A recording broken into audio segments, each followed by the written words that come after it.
ஹே, கதை கேட்க நீங்க வந்துட்டீங்களா? கதை சொல்ல நானும் வந்துட்டேன். நம்ம ஆல்ரெடி பார்த்துட்டு இருக்க கொரியன் டிராமாவோட அடுத்த எபிசோட் தான் பார்க்க போறோம். வீடியோக்குள்ள போறதுக்கு முன்னாடி எப்பயும் சொல்றதுதான் இப்பயும் சொல்றேன். எஸ்எஸ் வாய்ஸ் ஓவரை சப்ஸ்கிரைப் பண்ணுங்க. பார்த்ததுக்கு அப்புறம் லைக் பண்ணுங்க. மறக்காம போறதுக்கு முன்னாடி எக்ஸ்பிளனேஷன் எப்படி இருக்குன்னு சொல்லிட்டு கமெண்ட் பண்ணிட்டு போங்க. இந்த எபிசோட எதுல ஸ்டார்ட் பண்றோம் அப்படின்னு பார்த்தா ஹீரோவும் ஹீரோயினும் பேசிக்கிட்டு இருக்காங்க இல்லையா? ஹீரோயின் என்ன சொல்றா அப்படின்னா, நான் பண்ண வேண்டியது நிறைய விஷயம் இருக்கு. அதே மாதிரி தான் நீங்களும் உங்க குடும்பத்துக்காக பண்ண வேண்டியது நிறைய விஷயம் இருக்கு. இதுக்கு மேலேயே இதை நம்ம கண்டினியூ பண்ணோம் அப்படின்னா கொஞ்ச நாள்ல நமக்கே போர் அடிச்சிடும். எதுக்காக நம்ம வந்து இதை அந்த நிலைமைக்கு எடுத்துட்டு போகணும்? அதனால இது இன்னையோட முடிச்சுக்கலாம். எல்லாமே வந்துட்டு நல்லதுக்கு தான் நினச்சிப்போம். நீங்கள் உங்களோட லைஃப்பை வந்து பாருங்க. இதுக்கப்புறம் உங்கள் அம்மா பெருமைப்படுற அளவு என்ன பண்ண முடியும்னு பாருங்க. நானும் வந்து பண்ண வேண்டியது நிறைய இருக்கு அப்படின்னு சொல்லிட்டு அங்கேருந்து கிளம்புறா. ஹீரோயின் கார்ல ஏறி அழுதுகிட்டே அங்கிருந்து போறாளா. ஹீரோக்குமே வந்து மனசு தாங்க முடியல. என்னடா பண்றது அப்படின்னு புரியல. இவன் நேரா உள்ள கிளம்பி போறான். உள்ள போனா அவங்க அம்மா இவனுக்காக வெயிட் பண்ணிட்டு இருக்காங்க. இப்போவும் நீ வந்து இன்னைக்கு போற அவ கூட தான் இருந்தல்ல அப்படின்னு கேட்கும் போது, நாங்க 2 பேரும் பிரேக்கப் பண்ணிட்டோம், எல்லாமே முடிஞ்சு போச்சு, இதுக்கு மேல நீங்க வந்து எதுக்கும் கஷ்டப்பட தேவையில்லம்மா, நீங்க சந்தோஷமா இருங்க அப்படின்னு சொல்லிட்டு அவன் பாட்டுட்டு உள்ள போயிடுறான். இவங்களுக்கு என்ன தோணுது அப்படின்னு பார்த்தா கொஞ்சம் மனசு கஷ்டமாவும் இருக்கு. பட் ஆனா எல்லாம் நல்லதுக்கு தான், கொஞ்சம் நல்ல சரியாயிடும் அப்படின்னு நினைக்கிறாங்க. ஹீரோ கிட்ட பிரேக்கப் பண்ணலாம் அப்படின்னு சொல்லிட்டு வந்துட்டா. பட் ஆனா அவளால முடியல. இவ வீட்டுக்கு வந்து பயங்கரமா அழுதுட்டு இருக்கா. அதே நேரத்துக்கு மறுநாள் காலையில ஹீரோவோட வீட்டுல காட்டுறாங்க. ஹீரோவோட வீட்டுல நம்ம ஹீரோ வந்துட்டு ஒழுங்கா சாப்பிடுறதும் இல்ல.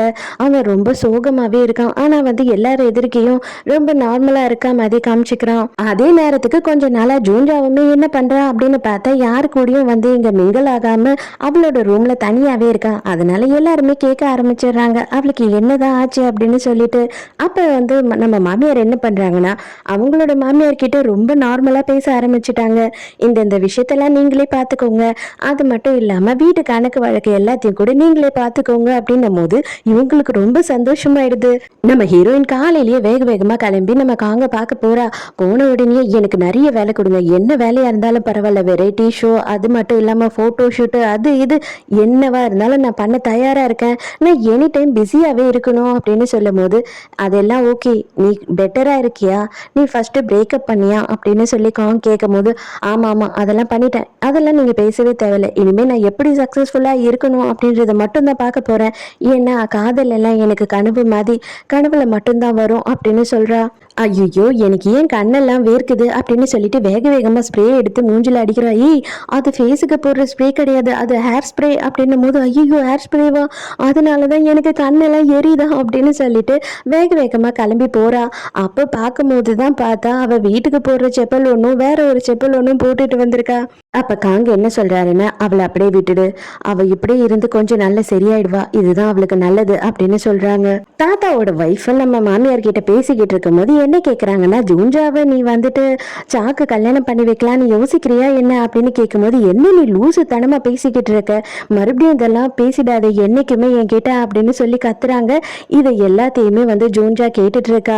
இல்ல, அவ இவ்வளோண்டு சின்ன வயசுல நம்ம வீட்டுக்கு இங்க வந்தப்போ அப்பல இருந்து மருமகளே அப்படி இப்படின்னு எல்லாரும் கொஞ்சம் கொஞ்சம் அவளை பேசி பழகிட்டோம், அதனால உனக்கு அந்த ஐடியா இருக்கான்னு கேட்டேன் அப்படின்னு சொல்லும் போது, நான் அவளை இங்க வச்சுக்கிட்டே இருக்க முடியாது, எவ்வளவு நாளுக்கு அவளோட லைஃபை இங்கேயே எனக்கு ஹெல்ப் பண்ணிக்கிட்டு அவ கழிச்சிட்டு இருக்க முடியும் அப்படின்னு சொல்றாங்க.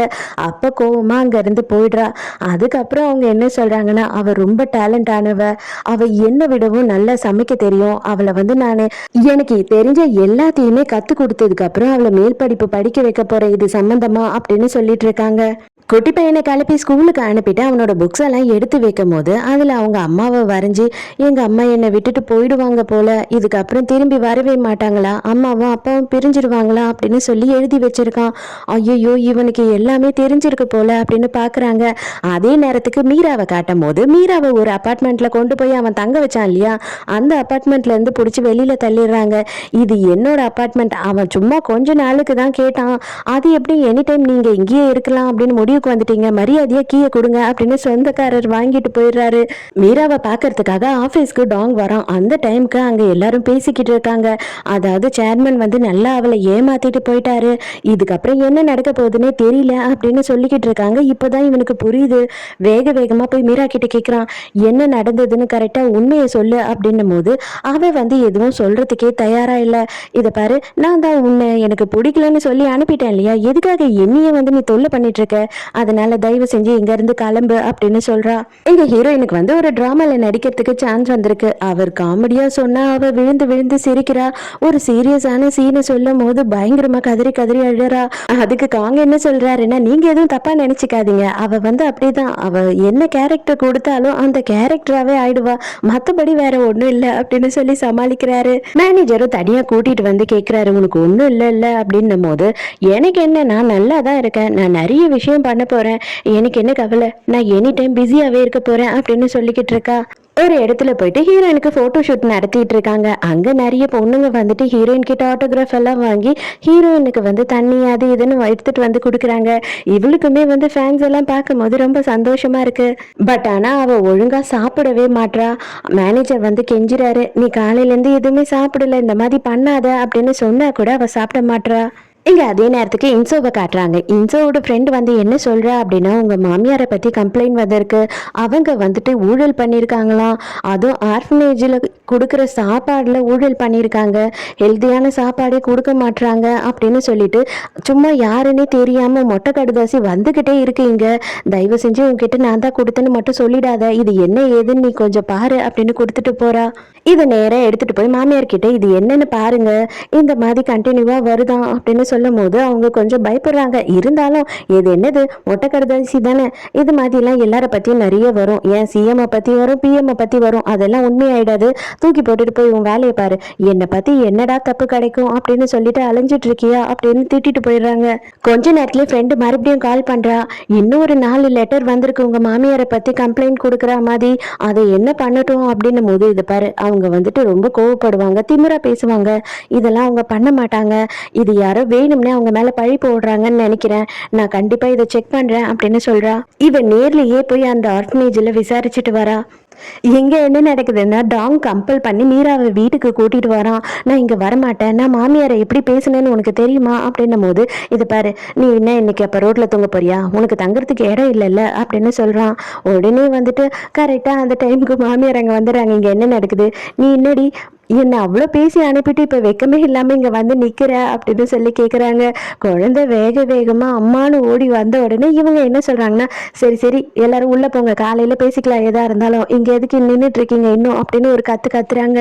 இவங்க ரூமுக்கு போன உடனே பின்னாடியே போயிடுறாங்க. அம்மா ப்ளீஸ்மா இப்போ மட்டும் வேணாம்மா, தயவு செஞ்சு கொஞ்சம் நேரம் எங்களுக்கு கேப்பு கொடுமா அப்படின்னு சொல்லும் போது, உன் பொண்டாட்டியை நான் ஒன்றும் பண்ணிட மாட்டேன், மரியாதையை கொஞ்ச நேரம் வெளியில இரு, நான் அவகிட்ட பேசணும் அப்படின்னு சொல்கிறாங்க. இப்போ அவங்க இவகிட்ட என்ன சொல்றாங்கன்னா, எனக்கு நல்லாவே தெரியும், உனக்கு வெளியில போன கொஞ்ச நாள்லயே எல்லாமே கொஞ்சம் கஷ்டமா தான் இருந்திருக்கும், ஏன்னா இவ்வளோ நாள் நீ வீட்லயே இருந்துட்டு ஃப்ரெஷ்ஷா வெளியில போற, உனக்கு எதுவுமே செட் ஆயிருந்திருக்காது இல்ல, ஆனா இது எல்லாமே என்னோட தப்பு தான், நான் உன்னை ரொம்ப கஷ்டப்படுத்திட்டேன்னு நினைக்கிறேன், ஆனா இதுக்கப்புறம் அந்த மாதிரி எதுவும் நடக்காது, நான் என் பிள்ளைங்களுக்கு நல்லது பண்றேன்னு நினைச்சு உங்களை எல்லாம் கஷ்டப்படுத்திட்டேன்னு எனக்கு தோணுது, என் பொண்ணு ஒரு வார்த்தை சொன்னா உன்னை பார்க்கும் போது எனக்கு என்னோட மாமியார் ஞாபகம் வருதுமான்னு சொல்லிட்டு அப்பதான் எனக்கு எல்லாமே புரிஞ்சுது, நான் பண்றது தப்பு, பொண்ணுகிட்ட வித்தியாசமா மருமக கிட்ட வித்தியாசமா நடந்துக்கிறேன், எல்லாமே சரியாயிடும், எதை பத்தி நீ கவலைப்படாத, எல்லாமே பழைய மாதிரி ஆயிட்டா எனக்கு போதும் அப்படின்னு சொல்றாங்க. அதே மாதிரி நேராக ப்ரொஃபஸர் சாவை பார்க்க போகிறாங்களா. போன உடனே நீ ஓகே தானேப்பா, நீ கொஞ்ச நாளாகவே ஏதோ சரியில்லாத மாதிரி எனக்கு தோணுது, நீ இன்னமும் அவ்வளோதான் நினச்சிட்டு இருக்கியா, ஃபீல் பண்ணுறியா அப்படின்னும் போது, இல்லைம்மா அதெல்லாம் ஒன்றும் இல்லை அப்படின்னு சொல்கிறான். இல்லைப்பா உனக்கு எதுனா வேணும் அப்படின்னா நீ சொல்லி என்கிட்ட அப்படின்னு கேட்குறாங்க. அதெல்லாம் ஒன்றும் இல்லைம்மா, நான் நல்லா இருக்கேன், நீங்கள் தைரியமாக போங்க அப்படின்ன உடனே இவங்களும் அங்கேருந்து கிளம்பிடுறாங்க. ஹீரோயினை காட்டுறாங்க. ஹீரோயின் வந்து ஹீரோவை மறக்க முடியாம சாப்பிடாம கொள்ளாம வெறும்னே குடிச்சுக்கிட்டு மட்டுமே இருக்கிறான். அப்போ வந்துட்டு நம்ம இன்சோ வந்த உடனே அவளுக்கு தண்ணி எல்லாம் கொடுத்து உனக்கு என்னதான் பிரச்சனை அப்படின்னும் போது இவகிட்ட மொத்தத்தையும் எல்லாத்தையும் சொல்லி ஃபீல் பண்ணி அழறா. உண்மையாவே சொன்னா உங்க அண்ணாவை என்னால மறக்கவே முடியல, எனக்கு எங்க பார்த்தாலும் அவரோட ஞாபகம் மட்டும்தான் வருது, எனக்கு இந்த இடத்துல பயங்கரமா வலிக்குது, ஊசியை வச்சு குத்துற மாதிரி இருக்கு அப்படின்னு சொல்லிட்டு பயங்கரமா ஃபீல் பண்றாளா. நம்ம இன்சோக்கே ரொம்ப கஷ்டமா இருக்கு, இருக்கு இதை பார்க்கும் போது. நம்ம ஜூன்ஜா வந்து மாமியார் கிட்ட பேசுறதுக்கு வரா. நீங்க உண்மையாவே என்னை இந்த வீட்டை விட்டு அனுப்ப போறீங்களா அப்படின்னு கேட்கும்போது, ஏன் பாட்டி உங்ககிட்ட என்ன சொன்னாங்க அப்படின்னு கேட்குறான். உடனே அதுக்கு இல்ல இல்ல நீங்க அதை மட்டும் சொல்லுங்க அப்படின்னு கேட்கும்போது, நான் எப்படிம்மா உன்னை ரொம்ப நாள் இங்க வச்சுக்க முடியும்? நான் கண்டிப்பா உன்னோட லைஃப்பை பத்தி யோசிக்கணும். உன்னை வந்து இங்க வேலை செய்யறதுக்கு என்னால ரொம்ப நாள் வச்சுக்க முடியாது. நீ வெளியில போகணும், 4 பேரை பார்க்கணும். அது மட்டும் இல்லாம நிறைய விஷயம் கத்துக்கிட்டு பெரிய சக்சஸ்ஃபுல்லா ஆகணும். ஒரு நல்ல பையனா பார்த்து கல்யாணம் பண்ணிக்கணும் அப்படின்னும் போது, அவ்வளவுதானே, சரி ஓகே சொல்லிட்டீங்கல்ல எல்லாமே போதும் அப்படின்னு சொல்லி பயங்கரமா கோவமா அங்கிருந்து போயிடுறா. கரெக்டா யாருக்கும் ஃபோன் பண்றா. உள்ள போன உடனே, நீங்க என்கிட்ட ஒரு ப்ரப்போசல் கொடுத்தீங்க இல்லையா, அதை அன்னைக்கு நான் ரிஜெக்ட் பண்ணிட்டேன். இன்னைக்கும் அதுக்கு வந்து வேல்யூ இருக்கா? நான் அதை பண்ணலாமா அப்படின்னு கேட்குறா. அடுத்த நாளே வந்துட்டு நம்ம ஹீரோ ஆஃபீஸ்க்கு கிளம்பும் போது கரெக்டா தங்கச்சி என்சோ அங்க வரா. வந்த உடனே நான் உன்னை தானே பார்க்க வந்தேன் அப்படின்னு சொல்றா. என்னம்மா ஆச்சு சொல்லு அப்படின்னு அவர் கேட்குறாரு. உடனே யாங்க பத்தியா அப்படின்னு சொல்லிட்டு இவன் ரொம்ப ஃபீல் பண்ணி கேட்கும் போது, ஆமா அவ கொஞ்சமும் சரியில்லை, அவ ரொம்ப ஃபீல் பண்றா. அவ உன்னை பயங்கரமா லவ் பண்றான்னு நினைக்கிறேன் நானு. அதனால நீ அவகிட்ட பேச முடியுமா அப்படின்னு கேட்கும்போது, நீ எப்படியாவது அவளை உன் கூடயே வச்சுக்கிட்டு அவளை சரி பண்ண பாரு. நானா எதுவுமே அவளுக்கு பண்ணவே முடியாது. அவளுக்கு பண்ற அளவுக்கு எனக்கு கான்ஃபிடென்ட்டும் இல்லை. ஏன் அப்படின்னா அவ லைஃப்பை பார்க்கணும்னு என்கிட்ட கேட்டா. கண்டிப்பா அவளோட ஃபியூச்சரையும் அவளோட சக்சஸையும் பார்த்தே ஆகணும் அப்படின்னு சொல்றான். நம்ம ஹீரோயின் திருட்டுத்தனமா யாருக்கும் தெரியாம ஹீரோவோட காலேஜுக்கு போய் பார்க்கறா. ஆமா இவன் கொஞ்சம் நல்லா தான் இருக்கான், பரவாயில்ல இவனுக்கு ரொம்ப ஒன்றும் ஃபீலிங் இல்லை போல அப்படின்னு சொல்லி யோசிக்கிறா. அதே நேரத்துக்கு ஹீரோ கிட்ட ஹீரோவோட பாஸ் பேசுறாரு. ஆக்சுவலா இங்கிலாந்துல வந்துட்டு ஒரு ஆஃபர் இருக்கு, அதுக்கு உன்னால போக முடியும் அப்படின்னா ரொம்ப நல்லதா இருக்கும். நீ போனீன்னா எங்களுக்கும் கொஞ்சம் ஈஸியா இருக்கும் அப்படின்னு சொல்லும் போது, ஓகே நான் யோசித்து சொல்றேன் அப்படின்னு சொல்றான். இன்சோவை காட்டுறாங்க. இன்சோ அவங்க மாமியார் கிட்ட கொண்டு போய் எல்லாத்தையும் காட்டுறா. அவ எவிடன்ஸ் எல்லாம் கலெக்ட் பண்ணா இல்லையா, அது எல்லாத்தையும் காட்டுறா. நீங்க தான் இது எல்லாமே பண்ணியிருக்கீங்க அப்படின்றது ப்ரூவ் ஆயிடுச்சு அப்படின்னு சொல்லும் போது, நீ என்னதான் என்ன பண்ணணும்னு நினைக்கிற? நீ எதுக்காக என்னையே ஃபாலோ பண்ணி நான் என்ன பண்றேன்னு சொல்லி பார்த்துட்டு இருக்க அப்படின்னு கேட்கும் போது, நீங்க பண்ணது ரொம்ப பெரிய தப்பு அப்படின்னு சொல்றா. நீ வேணும்னு என்னை எலெக்ஷன்ல இருந்து எப்படியாவது வெளியில வர வைக்கணுன்றதுக்காக தான் இதெல்லாம் பண்ணிக்கிட்டு இருக்கல, எனக்கு எல்லாமே புரியுது. ஆனா கண்டிப்பா நான் அதை பண்ண மாட்டேன் அப்படின்னு சொல்லிட்டு கோவமா அங்க இருந்து போயிடுறாங்க. இவங்க நைட் எல்லாம் ஃபீல் பண்ணிக்கிட்டு ஒரு ரோட்டு கடையில உட்காந்து பயங்கரமா குடிச்சுக்கிட்டு இருக்காங்க. பின்னாடி பார்த்தா அவங்களோட புருஷங்கார உட்காந்துட்டு இருக்காரு. எதுக்காக ஹனி நீ தனியா இங்க வந்து குடிச்சுக்கிட்டு இருக்க அப்படின்னு கேட்கும் போது, யோ நீ ஏயா என் பின்னாடியே அலைஞ்சு என்ன டார்ச்சர் பண்ற, மரியாதையா இங்க இருந்து போ அப்படின்னு சொன்னவங்க கொஞ்ச நேரத்திலேயே 2 பேரும் என்ன பண்றாங்க அப்படின்னு பார்த்தா ஜாலியா என்ஜாய் பண்ணி குடிக்க ஆரம்பிச்சிடுறாங்க. அவ்வளவுதான், போதை மண்டையில ஏறிடுச்சு போல. இவங்களும் குடிச்சிட்டு செம்ம மப்பாயிடுறாங்களா. அதுக்கப்புறம் பாவம் வயசானவர் அவர் தான் தூக்கிக்கிட்டு வராரு. ஐயோ உன் பையன் பார்த்தானா அவ்வளோதான், தயவு செஞ்சு இறங்க அப்படின்னு கேட்கும்போது, அவன் தான் ஊருக்கு போயிருக்கானே, இன்னைக்கு நைட்டு வரமாட்டான்னு எனக்கு ஃபோன் பண்ணிட்டானே, அதனால தான் நான் வெளியில போய் குடித்தேன் அப்படின்னு சொல்றாங்க. அதுக்கப்புறமா இவர் உள்ள கூட்டிட்டு போய் படுக்க வைக்கிறாரு. அதுக்கப்புறம் அவரும் பக்கத்துலயே படுத்து அங்கேயே தூங்கிடுறாரு. நேரா வெளியில போயிட்டு வீட்டுக்கு வர டாங் என்ன கேட்குறான்னா, நீ எங்க போன அப்படின்னு கேட்குறான். நான் என்ன பண்றது, அந்த டைரக்டர் எப்படியாவது நான் கண்டுபிடிக்கணும்னு தான் போனேன் அப்படின்னு சொல்லும் போது, கொஞ்சம் பொறுமையாயிரு, நான் அவனை பத்தி கண்டுபிடிச்சிட்டு தான் இருக்கேன் அப்படின்னு டாங் சொல்றான். இல்ல அவன் வந்து எல்லாரையுமே ஃப்ராட் பண்ணியிருக்கான். அது மட்டும் இல்லாம அவன் பயங்கரமா கேம்பிளிங் அடிக்ட், பயங்கரமா கேம்பிளிங் பண்ணுவானா. அந்த இடத்துல தான் நான் விசாரிச்சுட்டு இருக்கேன், அதனால நீ கொஞ்சம் பொறுமையா இரு அப்படின்னு சொல்லி டாங் சொல்றான். மறுநாளே அந்த டைரக்டர் எந்த இடத்துல கேம்பிளிங் பண்ணுவானோ அந்த இடத்துக்கு அவங்க அப்பாவை சூப்பராக ரெடி பண்ணி அனுப்புகிறான்.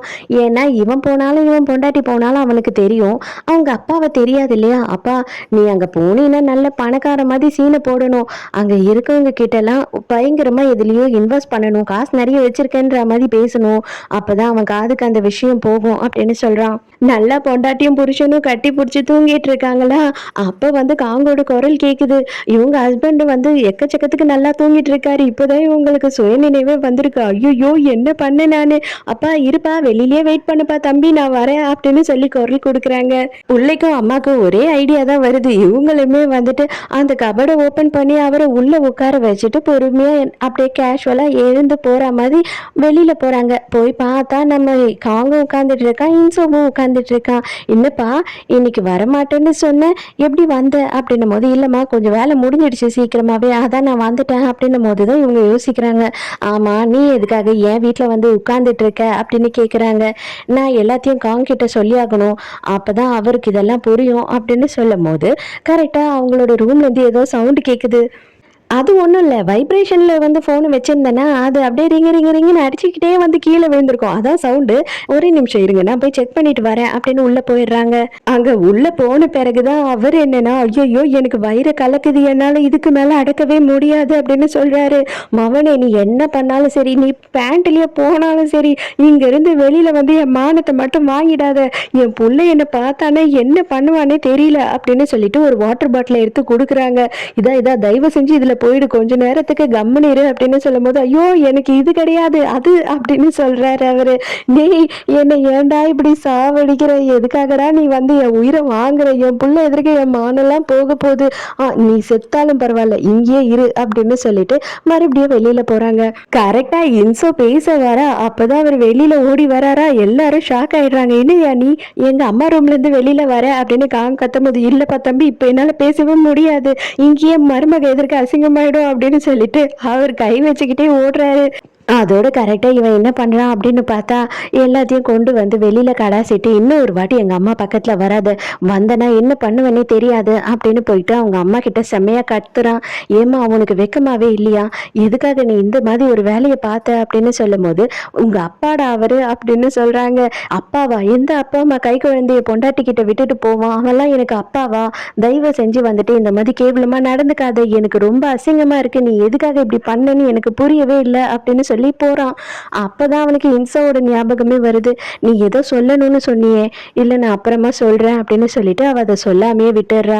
ஹீரோ நைட்டு வீட்டுக்கு வந்த உடனே அவங்க அம்மா கிட்ட என்ன சொல்றான்னா, "நான் இங்கிலாந்து போலான்னு இருக்கேம்மா, அங்க வந்து ப்ரொஃபசர் தேவைப்படுதான், அதனால என்ன அவங்க சொல்றாங்கன்னு" ஒண்ணு.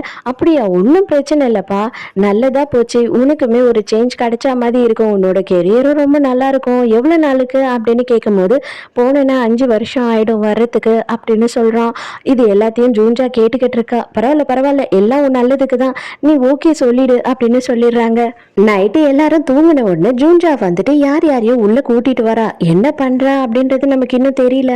ஹீரோயினை காட்டுறாங்க. நைட்டு பூராவும் தூங்காம உட்காந்துக்கிட்டு அவ ஸ்கிரிப்ட் பேப்பரையே படிச்சுட்டு இருக்கா. மூக்குல இருந்து ரத்தமே வர ஆரம்பிச்சிடுச்சு. "நீ எதுக்காக இந்த மாதிரி எல்லாம் பண்ற?" அப்படின்னு சொல்லிட்டு இன்சோ கேட்கும் போது, "இல்ல இல்ல நான் நல்லா தான் இருக்கேன், எனக்கு ஒண்ணுமே இல்லை" அப்படின்னு சொல்றா. அந்த டைம்க்கு இன்சோக்கு அவங்க அம்மா கிட்ட இருந்து கால் வருது. அவங்க அம்மா வந்து என்ன சொல்றாங்கன்னா, இந்த மாதிரி வந்து இங்கிலாந்துக்கு போக போறான் அப்படின்னு சொல்லும் போது, "என்னது இங்கிலாந்து போறானா? எதுக்காக?" அப்படின்னு சொல்லிட்டு இவ ஷாக் ஆகுறா. இப்ப ஹீரோயினுமே இதை கேட்டு தெரிஞ்சுக்கிட்டா. அதே நேரத்துக்கு டாங்கோட அப்பாவுக்கு வந்து ஒரு ஃபோன் கால் வருது. யாருன்னு பார்த்தா இவளோட டைரக்டர் தான் பேசுறான். "இல்ல ஆக்சுவலா வந்து நீங்க நிறைய காசு வச்சிருக்கீங்க, இன்வெஸ்ட் பண்றதுக்காக பிளான் வச்சிருக்கீங்க அப்படின்னு சொன்னாங்க. நான் வந்துட்டு இந்த மாதிரி இன்வெஸ்டரை தான் தேடிக்கிட்டு இருக்கேன்" அப்படின்னு சொல்லும்போது, "ஆமா சார், எதுனா ஒரு சின்னதா அகாடமி ஒன்று ஓப்பன் பண்ணலான்னு இருக்கேன்" அப்படின்னு சொன்னபோது, "அப்படியா, நீங்க எவ்வளோ வச்சிருக்கீங்க?" அப்படி இப்படின்னு விசாரிச்சுட்டு, "சரி ஓகே, அப்ப இன்னைக்கே நம்ம மீட் பண்ணலாமே" அப்படின்னு சொல்லி அவன் ஒத்துக்கிறான். அப்படியே கோட்டு சூட்டெல்லாம் போட்டு ரொம்ப நல்லவ மாதிரி அங்க வந்துடுறான் ரெஸ்டாரண்ட்டுக்கு. "நீங்க எவ்வளோ காசு வச்சிருக்கீங்க? பேங்க்ல வச்சிருக்கீங்களா, எப்படி வச்சிருக்கீங்க?" அப்படின்னு கேட்கும்போது, "அது எல்லாமே என்னோட செக்ரட்டரி கிட்ட தான் கேட்கணும், எனக்கு எதுவும் தெரியாது" அப்படின்னு சொல்லும்போது, "சரி ஓகே, ஒன்றும் பிரச்சனை இல்லை, அது எல்லா டீட்டெயிலும் என்கிட்ட கொடுங்க, நம்ம உடனே எங்க ஸ்டார்ட் பண்றது என்ன பண்றதுன்னு பார்த்துடலாம்" அப்படின்னு சொல்றான். அவ்வளவுதான், அங்க மீரா வரா. உடனே டாங்கும் வரான். டாங்கு போட்டு அடிக்கிறான். இவன் வந்து டாங்க போட்டு அடி அடின்னு அடிச்சிடுறான் பயங்கரமா. அப்ப மீரா என்ன பண்றான்னா, கையில கிடைக்கிறத ஒண்ணு எடுத்துட்டு வந்து அவன் மண்டையிலேயே ஓங்கி ஒண்ணு வச்சிடுறா. ஒரு வழியா எல்லாரும் சேர்ந்து அந்த டைரக்டரை புடிச்சு கொடுத்துட்டு, அதுக்கப்புறம் தான் இவங்க அம்மா கிட்ட எல்லா உண்மையுமே சொல்றாங்க. அவங்க அம்மாவுமே, "சரி சரி, எல்லாமே நல்லதுக்கு தான், நீங்க இவனை பிடிக்காம விட்டு இருந்தீங்கன்னா இன்னும் நிறைய பேரை வந்து ஏமாத்திருப்பான், கரெக்டு தான், ஆனா இவ வந்துட்டு அவன் கிட்ட போய் எப்படி மாட்டி ஏமாந்தா" அப்படின்னு சொல்லும் போது, "அம்மா நீ அவளை ஒன்றும் சொல்லாதம்மா" அப்படின்னு சொல்லிட்டு டாங் கோவப்படுறான். "டே அவளை நான் ஒன்றும் சொல்லலடா எப்பா, உன் பொண்டாட்டிய பத்திரமா கூடியே வச்சு பார்த்துக்கோ" அப்படின்னு சொல்றாங்க. இப்பதான் எல்லாருக்குமே தெரியுது கிச்சன்ல என்ன நடந்திருக்கு நைட்டு அப்படின்னு பார்த்தா, இவங்க 150 வருஷம் சோயா சாஸ் ஒன்று வச்சிருந்தாங்க இல்லையா, அதை தான் தூக்கிட்டு போயிட்டு இருக்காங்க. ஐயோ, இப்ப நைட்டு திருடன் வந்து இதெல்லாம் எடுத்துட்டு போயிட்டானா அப்படின்னு பார்க்கும்போது இப்பதான் ஒன்று யோசிக்கிறாங்க. ஜூன்ஜாவை காணுமே அப்படின்னு சொல்லிட்டு பார்த்தா, ஜூன்ஜாவோட ரூம் ஃபுல்லா கிளீனா இருக்கு, அவளுமே இல்லை, அவளோட திங்ஸுமே இல்லை அப்படின்னு சொல்லும் போது, அப்ப ஜூன்ஜா தான் இது எல்லாத்தையும் பண்ணா அப்படின்னு சொல்றீங்களா அப்படின்னு சொல்லி எல்லாமே குழப்பமா இருக்காங்க. டாங் வந்து போலீஸ் கம்ப்ளைண்ட் கொடுத்து கொடுத்தே ஆகணும் அப்படின்னு சொல்லும் போது வேண்டாம், அவ ஏதோ ஒரு ரீசனுக்காக தான் இதை செஞ்சிருக்கா, நம்மளே அவ மேல போலீஸ் கம்ப்ளைண்ட் எல்லாம் கொடுக்க கூடாது அப்படின்னு சொல்லிடுறாங்க. ஹீரோயின் சாப்பிடாமயே இருந்து இருந்து எக்கச்சக்கமா வேலை மட்டும் செஞ்சு செஞ்சு அவளுக்கு ரொம்ப உடம்பு முடியாம போயிடுது. இன்சோ சாக்கு ஃபோன் பண்ணி அவளுக்கு ரொம்ப உடம்பு முடியல, நாங்க எவ்வளவு கூப்பிட்டாலும் ஹாஸ்பிட்டலுக்கு வர மாட்றா, தயவு செஞ்சு நீ வாயேன், நீ சொன்னா கேப்பா, நீ வந்து அவளை ஹாஸ்பிட்டலுக்கு கூட்டிட்டு போ அப்படின்னு சொல்றா. இங்க மாமியார் என்ன பண்றாங்கன்னா, இன்சோ கையில இருந்து ஒரு லெட்டரை வேக வேகமா புடுங்கிட்டு வராங்க. என்னை பத்தி ரிப்போர்ட் பண்ணியே ஆகணும்னு இருக்கியா என்ன நீ, ஏன் உனக்கு உன் வாழ்க்கை முக்கியமே இல்லையா அப்படின்னு சொல்லி வேகமா அதை பிரிச்சு பார்க்கும் போது அது ரெசிக்னேஷன் லெட்டரா இருக்கு. ரெசிக்னேஷன் லெட்டரா, எனக்காக நீயே எழுதிட்டியா என்ன அப்படின்னும் போது அதை ஒழுங்கா படிங்க அப்படின்னு சொல்றா. அதுக்கப்புறம் பார்த்தாதான் இவ ரிசைன் பண்றா. என்ன அப்படின்னா அந்த தப்பை எல்லாமே இவ பண்ணிட்டா மாதிரியும் அதுக்காக பொறுப்பை ஏத்துக்கிட்டு அவ ரிசைன் பண்றா மாதிரியும் எழுதியிருக்கா. எதுக்காக நீ இந்த சீனை போடுற இப்போ அப்படின்னு சொல்லி மாமியார் கேட்கும் போது, ஏன் இந்த சீனை போடுறேன்னா வேற ஒன்றும் இல்லை, உங்களோட பையனை நான் ரொம்ப லவ் பண்றேன், ஆனா என்னோட புருஷன் உங்களை தான் ரொம்ப லவ் பண்றாரு, அவருக்காக தான் இது எல்லாமே நான் பண்றேன் அப்படின்னு சொல்லிட்டு போயிடுறா. இங்க ஹீரோ வந்து பார்க்கும் போது இவ வெளியில வந்திருக்கா போல, வெளியில வந்து மயங்கி விழுந்துட்டு இருக்கா. உடனே இவன் வேக வேகமா அவளை ஹாஸ்பிட்டலுக்கு தூக்கிட்டு போறான். அதோட இவ கண்ணை முடிச்சுட்டு எழுந்துக்கும் போது, எங்க டாக்டர் சா எங்க, அவர் தானே வந்தாரு அப்படின்னு கேட்கும் போது மேனேஜர் அவர் ஏன் இங்க வராரு, நான் தான் உன்னை கூட்டிட்டு வந்து ஹாஸ்பிட்டல்ல சேர்த்தேன் அப்படின்னு சொல்றான். அப்போ ஒரு நர்ஸ் வந்து என்ன சொல்றாங்கன்னா, இங்க வேற ஒருத்தர் இருந்தாரே, அவர் தான் கார்டியன்னு சைன் பண்ணாரு, அவர் எங்க அப்படின்னு கேட்குறாங்க. மரியாதையா இப்பயாவது உண்மையை சொல்லி தொலைறியா அப்படின்னு கத்தும் போது, ஆமா நான் இல்லை, ப்ரொஃபசர் சா தான் உன்னை வந்து சேர்த்தாரு அப்படின்னு சொல்லிடுறான். இவ வேக வேகமா ஹாஸ்பிட்டலுக்கு வெளியில போய் பாக்குறா அவன் இருக்கானான்னு சொல்லிட்டு. அப்பதான் அவன் எதிர்க்க கிராஸ் பண்ணி போயிட்டு இருக்கான். இவ இங்க இருந்து செருப்பை தூக்கி அவன் மேல அடிக்கிறா. ஓடி வந்து அவனை கட்டி பிடிச்சிக்கிறா. இதோடயே இந்த எபிசோட் முடியுது. இந்த எபிசோட் உங்களுக்கு பிடிச்சிருக்கா, என்னோட எக்ஸ்பிளனேஷன் பிடிச்சிருக்கான்னு சொல்லிட்டு மறக்காம எனக்கு கமெண்ட்ல சொல்லுங்க. இன்னும் ரெண்டு எபிசோட் தான் இருக்கு. நாளைக்கு இந்த டிராமாவை நம்ம முடிச்சிடலாம். ஸோ நாளைக்கும் மறக்காம கதை கேட்க வந்துருங்க. நானும் மறக்காம கதை சொல்ல வந்துடுறேன். பாய்.